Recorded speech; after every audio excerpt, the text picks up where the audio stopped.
It's another week, so that means more Planet Zoo 2 news, so let's go ahead and see what Frontier brought us this week. This week's article from Frontier focuses on seasons, so they do focus on the temperate locations while they discuss how this mechanic is going to work, but they do emphasize that different environments and locations are obviously going to have biome-specific changes with the seasons, but in general, weather is going to be reflective of the current season, so it's going to be more authentic and predictable. We can expect snow in the winter and less precipitation in the summer. Foliage on trees will change with the seasons as you would expect, so leaves are going to be changing colors, falling off the trees as we approach winter. The big thing that I'm excited about is the length of years. In the original Planet Zoo, the years were very, very short. I didn't know exactly until they shared, but they were only 18 minutes long, which is so short. So for Planet Zoo 2, they're basically tripling that length and bringing in-game years to be 1 real-time hour, which, as somebody who always has to turn on the animal reduced aging to its maximum because the time passes so quickly, I'm very, very grateful that years are going to be longer. The next thing they discuss is that you will obviously have to consider temperature fluctuations throughout the year and plan ahead to make sure that your animals remain comfortable.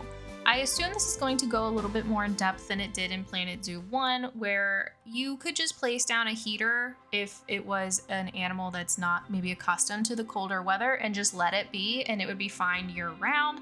The way they talk about it this time in Planet Zoo 2 makes it sound like we're going to have to adjust this as the year passes and not just be able to place down a heater or a cooler and call it good. And it'll give our mechanics one extra task because they are going to require maintenance. Another really exciting change that goes hand in hand with seasons and animal behavior improvements is that some of these animals are going to have seasonal fertility and only breed during specific times of the year.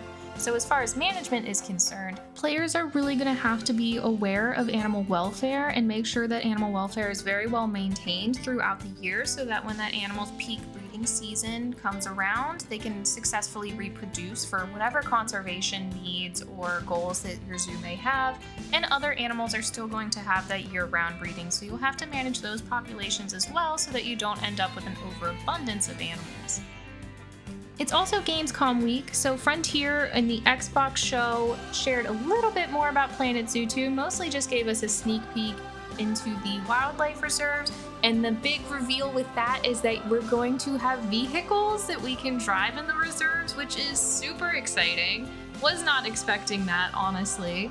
I really thought that this was going to be something that we mostly just looked at like an aerial view, kind of like we do in the zoos now for the most part. So I am so excited for this and I cannot wait to hear more. They do say that we will be getting some more information on the wildlife reserve soon, maybe next week. I don't know, but I'm super excited to find out more, and I'm still wondering about my exhibit animals, but we'll see what's in store for us next time.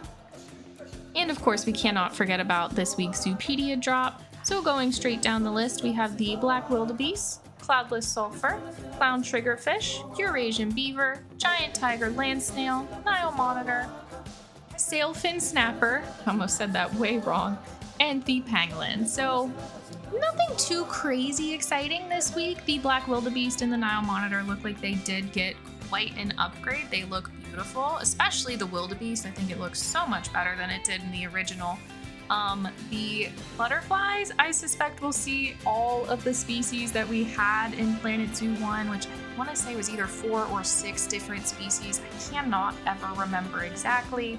And the Eurasian beaver, we've known about him for quite some time now. I think that was one of the first animals that we saw in the initial trailers for Planet Zoo 2. So nothing too crazy this week, but I'm still glad to have them. And I think that pretty much wraps it up for the week. So thank you so much for joining me. I'm Moggle Frog, and I'll catch you later.